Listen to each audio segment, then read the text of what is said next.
14 tesis de ética. Hacia la esencia del pensamiento crítico. Enrique Dussel.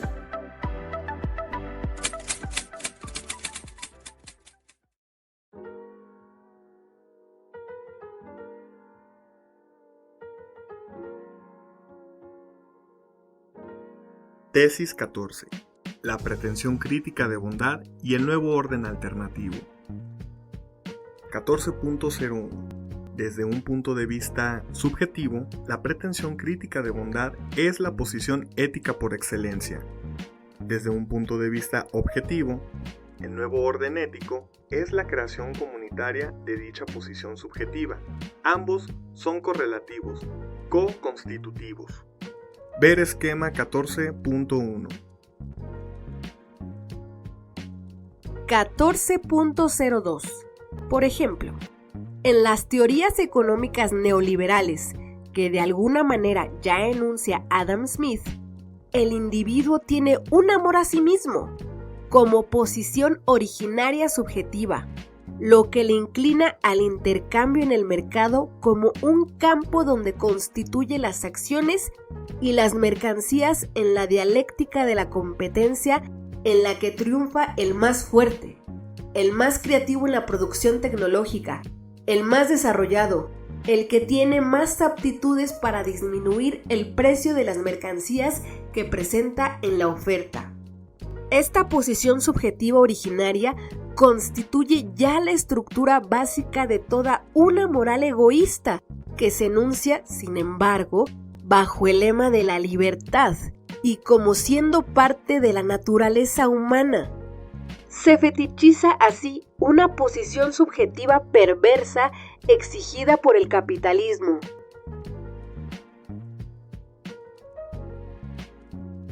(14.03) Por su parte, el nuevo orden ético es la creación de un sistema alternativo que intenta dar lugar a las víctimas del antiguo sistema moral injusto y en el que dichos dominados y excluidos tendrán igualdad de derechos y efectivos medios para afirmar su vida humana, decidiendo con libertad, no de competencia, sino de usar los indicados medios de supervivencia y con participación simétrica en las decisiones de todo tipo. Se trata de superar así la estructura institucional que producía una dominación estructural, pero no natural, sino histórica, por ello inevitablemente falible, imperfecta, incierta, perfectible. La no perfectibilidad del sistema moral, decadente fetichizado, permite encarar la creación de un orden más justo éticamente. 14.1. La pretensión crítica de bondad. 14.11. El concepto de pretensión como debate teórico es reciente. Por ejemplo, Jürgen Habermas reflexiona sobre el tema dentro de la problemática de la verdad, en referencia a la pretensión de validez que tienen los enunciados. Para él, es muy semejante la pretensión de verdad que la de validez, porque si alguien pretende afirmar un enunciado como verdadero, deberá justificarlo en la comunidad de argumentantes si es que tiene pretensión de validez, es decir, de aceptación de su enunciado como parte de la comunidad. Para muchos, ambas pretensiones son idénticas, aunque formalmente diferenciadas. No me toca indicar aquí nuevamente el tema, sino mostrar la pertinencia de usar ese concepto. Pretender indica que la verdad enunciada todavía no ha alcanzado la aceptación de la comunidad. La aceptabilidad del enunciado es su validez. En este sentido estricto, a diferencia de la verdad, que es la actualidad neuronal de lo real en el cerebro humano, aún antes del enunciado o juicio, supone una posición subjetiva de honestidad, comunidad, respeto por el otro, la otra. Puede que lo que sostengo como verdad sea refutado y el mismo sujeto que enuncia algo deberá corregir su posición. Supone entonces que la verdad, mientras no ha recibido el veredicto de la comunidad aceptando su propuesta, no se encuentra asegurada, aunque como indica acertadamente Bellmer, la validez no es una razón ni un argumento. 14.12. La pretensión de una praxis o de una institución, entonces, debe poder superar la prueba de la validez y asegurar razonablemente poder tener la pretensión de válida, justa, buena. Si no supera la prueba, deberá corregir el contenido o forma de la praxis e institución o mejorar sus argumentos para probar mejor su pretensión. Es toda la labor de la retórica clásica o las reglas del pragmatismo discursivo contemporáneo. La posición subjetiva, así adquirida, asume la cualidad de pretensión válida.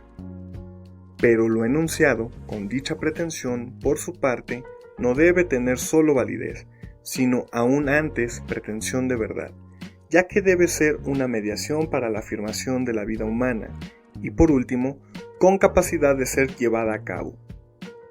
Es entonces una pretensión integral de sus aspectos componentes, pretensión de verdad como afirmación de la vida, de validez en cuanto aceptada por la comunidad y de practicabilidad o eficiencia, porque no es imposible. Para ello hemos elegido una palabra comprensiva pero ambigua de bondad. Pretensión de bondad incluye o subsume la intención del comunitarismo norteamericano, que afirma una justicia material parcial de los valores, pero no universalidad de la vida humana, del liberalismo o del formalismo discursivo, con su pretensión de validez sin ocuparse del contenido, y un cierto unilateralismo del uso de la sola razón instrumental que afirma la eficacia sin considerar los otros dos principios enunciados. La bondad incluye los tres aspectos de manera más radical. La palabra bondad es ambigua, pero no vemos cuál otra pueda reemplazarla en toda su complejidad. Es una denominación analógica. 14.13.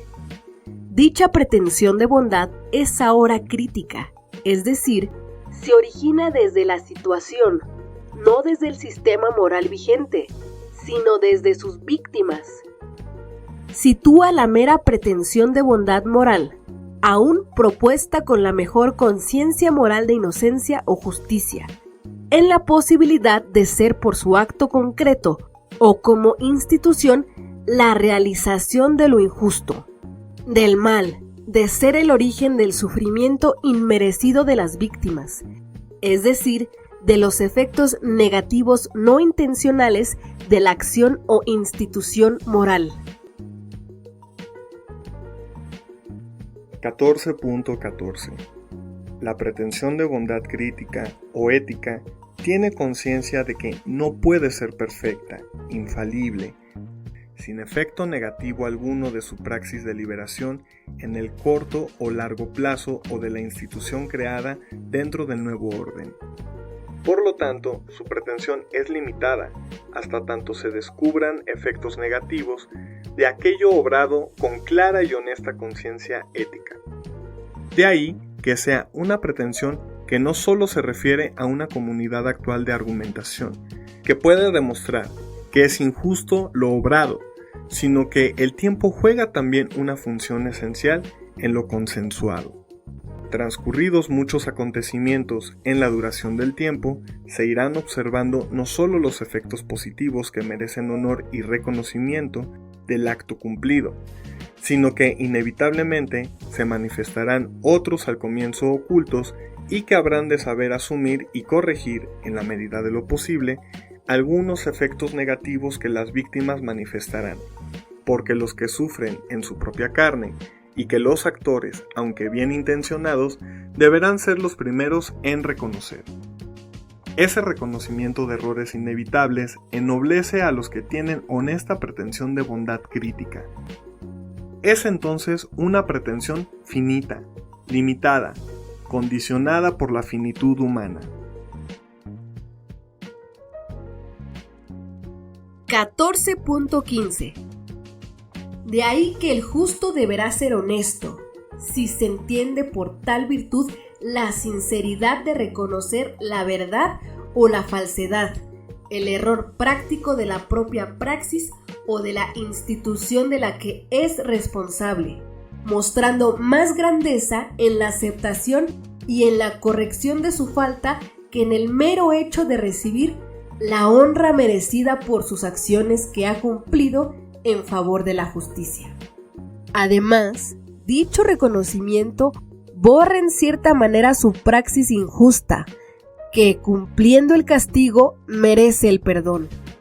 Perdón que borra al atribuirle la culpa cuando la víctima cree que su victimario es justo, aunque cometió un error inadvertidamente, para así reintegrarlo como actor en la creación del nuevo orden, lo que permite construir positiva y comunitariamente sobre la praxis correctivas nuevas acciones o instituciones al servicio de la comunidad, ganando así nuevamente la confianza de sus representados por su probada honestidad ante la falta inevitable.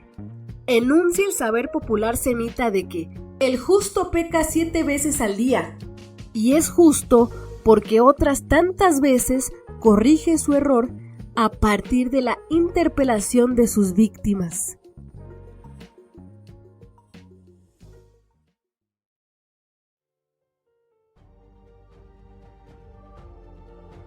(14.2) El mal absoluto. 14.21 El injusto, en cambio, nunca comete falta alguna, al menos su intención es ocultarlo, porque cubre, tapa o justifica sus errores o injusticias para no reconocer su culpa, y por eso lo repite y cae en mayores faltas éticas, no pudiendo tener perdón posible porque, al intentar borrar su culpabilidad, no tiene clara conciencia ética de que debe enfrentar el castigo y transformar su praxis para ganar el perdón de la falta, y por ello es la falta ética propiamente dicha, como el caso del que cumple una acción en concordancia con la ley injusta. Es una falta ética que no puede perdonarse, por la razón indicada.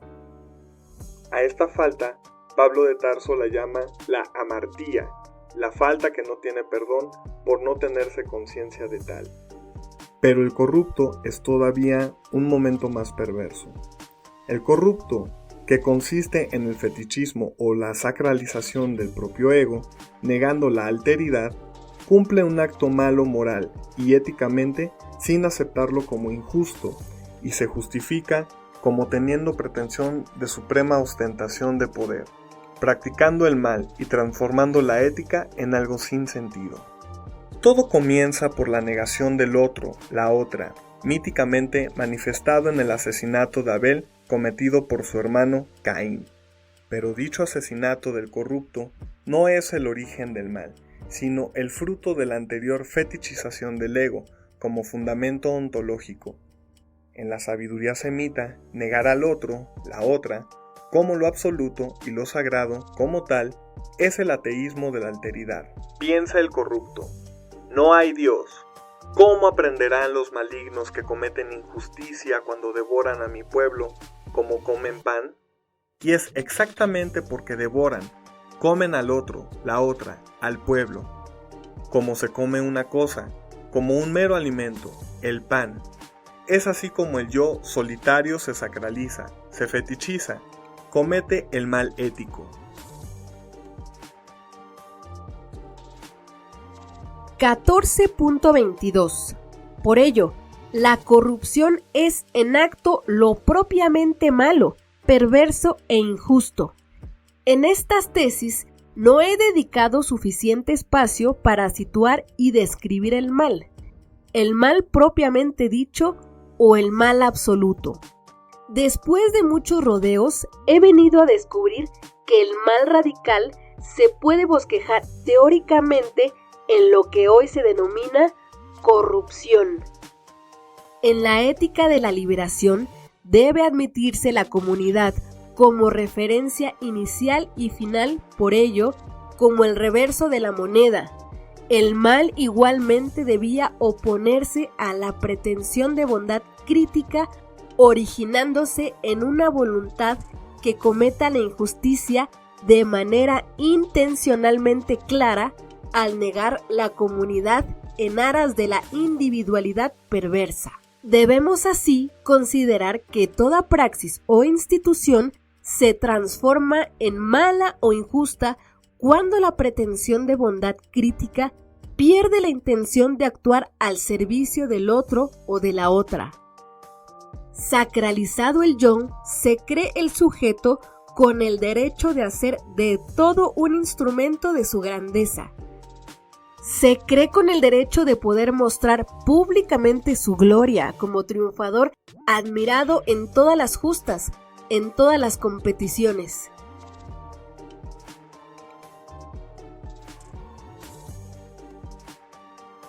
(14.23) El corrupto no tiene ya pretensión de bondad, sino que pretende imponer su voluntad como voluntad de poder.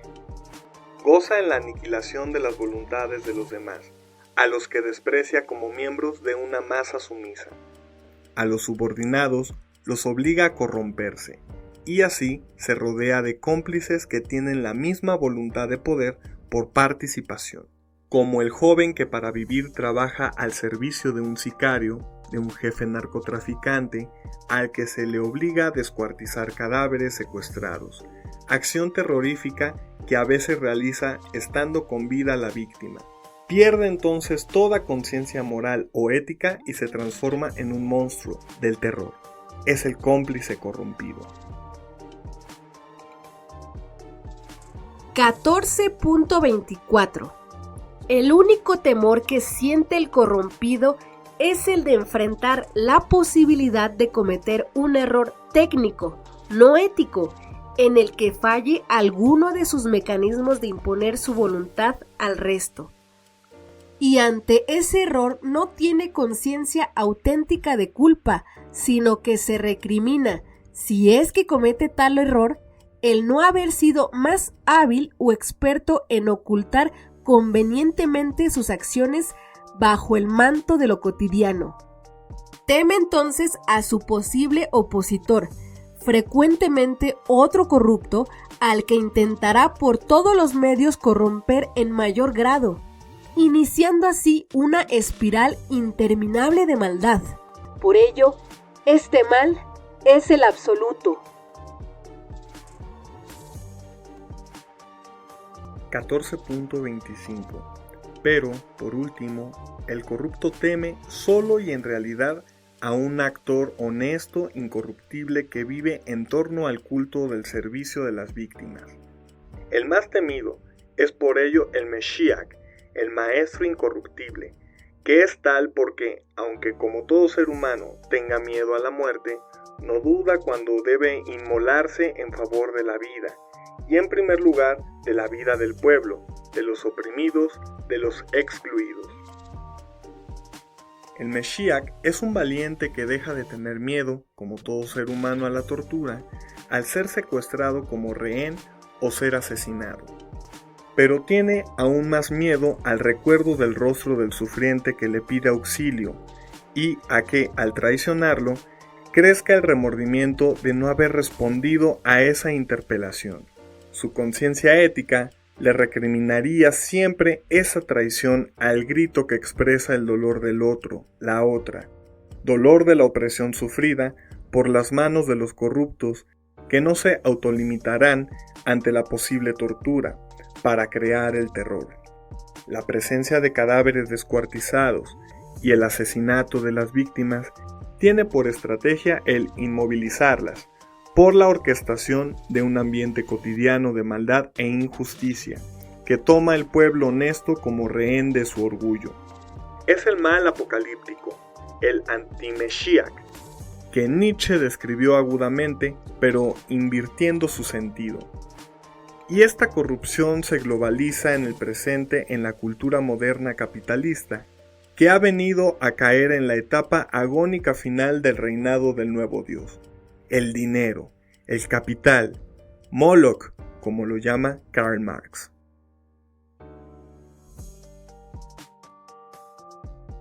14.3. El nuevo orden ético. 14.31.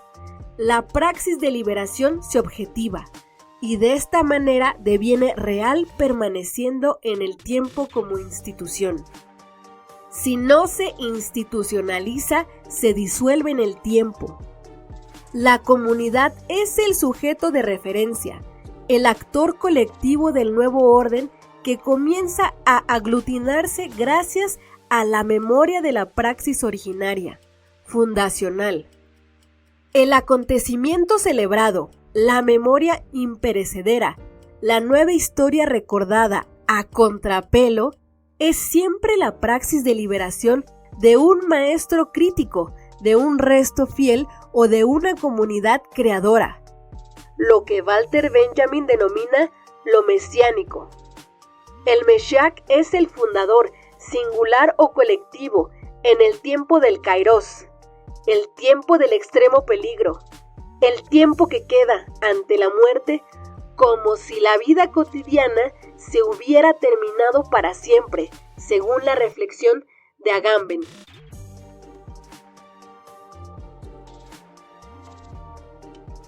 (14.32) El Mesías, que es todo ser humano que escucha la interpelación de la víctima y obra en consecuencia hasta la muerte si es necesario, es una categoría de la sabiduría semita que los griegos y romanos no conocieron. Como los sabios semitas amaban esa sabiduría, podemos afirmar que era estrictamente filósofos, que definen algo completamente ignorado por la sabiduría, filosofía griega o romana y por lo tanto por sus teorías filosóficas debido a la circularidad helénica del tiempo, el eterno retorno de lo mismo. Se trata de que el actor, singular o comunitario, irrumpiendo en el sistema moral de la modernidad en decadencia, metafóricamente Egipto, y jugándose en ello la vida, inicia el proceso de liberación, en el tiempo en espiral, de la historia irreversible de los semitas, ni circular ni meramente lineal. La liberación es una categoría filosófica central en el paradigma racional del proceso histórico crítico, analógicamente indicado en el mito mosaico de la liberación de los esclavos de Egipto. 14.33. El nuevo orden es fruto de la praxis de liberación, que crea un nuevo sistema, un nuevo orden institucional. La novedad tiene su atractivo, pero también tiene sus peligros. Ante lo nuevo no hay experiencia previa. Hay que saber internarse en lo inédito, con pretensión de evitar recaer en los errores de la acción o del sistema moral dejado atrás. De todas maneras, hay que aprender inventando, creando en comunidad desde el consenso de las víctimas del sistema antiguo. Escuchemos de nuevo al poeta. Caminante no hay camino, se hace camino al andar. 14.34. Hay, por otra parte, vicios que se repiten en la innovación institucional. Se trata de la fetichización de las nuevas estructuras que rápidamente pueden caer en el burocratismo. El que fue oprimido puede olvidar su antigua situación. Elegido representante de alguna institución goza por primera vez del ejercicio de una posible voluntad de poder. Ese gozo corrompe al transformador, al revolucionario. Por ello, es más perversa la corrupción de la gente que comenzó por ser crítico. La corrupción de lo mejor es lo pésimo. En vez de afirmar al otro sujeto, a la víctima antigua, al representado, al pueblo, como el lugar del ejercicio soberano del poder, el burócrata corrupto usa al pueblo como instrumento de su proyecto individual. Es el mal social, histórico, como hemos dicho. Y no es solo individual o subjetivo, sino que convierte el mal en objetivo y colectivo. Es el comienzo del fin del nuevo sistema. 14.4. Ética de la liberación. 14.41. Después de todo lo dicho, espero que se entienda algo de lo que significa ética de la liberación. No es una moral del sistema vigente, sino una puesta en crisis de lo vigente desde la negatividad de las víctimas. El bien, cuyo perfecto cumplimiento es imposible, siendo siempre imperfecto, y por ello consiste en una pretensión, es más complejo de lo que aparece en muchas morales. Alguien puede tener una honesta pretensión de bondad y sin embargo cometer una falta ética, una injusticia sin intención. Alguien puede tener una radical pretensión de bondad crítica y corromperse acto seguido. Nadie puede ni debe dormirse en los laureles, porque los laureles se secan y se transforman en veneno que mata. El crítico de hoy puede mañana ser el cómplice que justifica la burocratización, el fetichismo, la corrupción. Es necesario estar alerta. La historia cambia cada día y se debe tomarle el pulso, como al corazón. El infarto es siempre posible y adviene de manera inesperada. Lo mismo en la ética. El transformador puede convertirse en el burócrata corrupto cuando acepta la propuesta de ser cómplice de un crítico convertido en traidor de su pueblo por ambición, egoísmo, autoadulación. 14.42. El instante del presente es mesiánico en México, en América Latina y en el mundo al comienzo del siglo XXI, como diría Walter Benjamin, y tiene muchas rendijas por donde se infiltra la novedad, la creación de lo nuevo, la nueva tierra, el nuevo sistema más justo, fruto del nuevo Mesías, cada sujeto que toma conciencia ética de la gravedad del acontecimiento. Pero pueden ser puertas al infierno de Dante y el comienzo del final. Hay que permanecer atentos, vigilantes, en vigilia cada día, escrutando la historia y su sentido. 14.43. Alguien podría argumentar que esta sería una visión pesimista de la ética, ya que al final todo parecería disolverse en lo infinito y falible, y no habría nada permanente o mejor por lo cual luchar para superar la injusticia. Podemos indicar que el tiempo ahora, el tiempo mesiánico, lo llamaría Benjamin o Agamben, atraviesa sin embargo todos los tiempos, los del antiguo sistema y especialmente en su decadencia entrópica, pero igualmente el tiempo del orden nuevo y su inevitable y por ello ambigua institucionalización, con una posición subjetiva que vive como si no fuera ya miembro del mundo cotidiano, como quien transita militantemente por la institucionalidad como extranjero, sin afincarse en una residencia definitiva, como nómada del desierto, como el que está ahí, como elegido, para ejercer delegadamente el poder del pueblo como servicio obedencial, que como Jonás, después de salvar el Nínive, vuelve simplemente a su vida cotidiana debajo de un sicomoro, sin ventajas personales. La actitud mesiánica nunca es cómplice de la institucionalización necesaria e inevitable. Permanece como ajena, sin buscar un lugar donde vivir feliz como el primer Job, antes de la prueba, ni siquiera gracias a las obras de la propia praxis de liberación exitosa que sabe trascender indiferente, atenta a nuevas interpelaciones de las nuevas víctimas del propio sistema que ha creado con sus manos.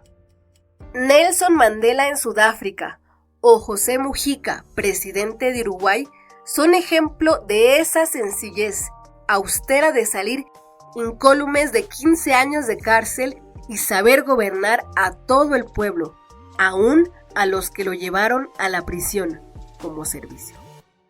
Nunca fetichistas, siempre llenos de humor y nuevo sentido común, sabiendo vivir la vida en favor de los oprimidos con creatividad y alegría, porque como dice la gente, un revolucionario triste es un triste revolucionario. Hay que aprender a festejar en medio de las fiestas de los pueblos.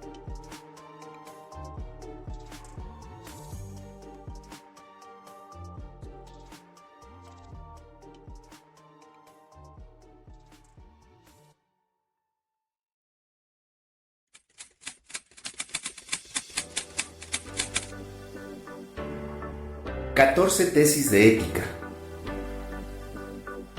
Hacia la esencia del pensamiento crítico. Enrique Dussel.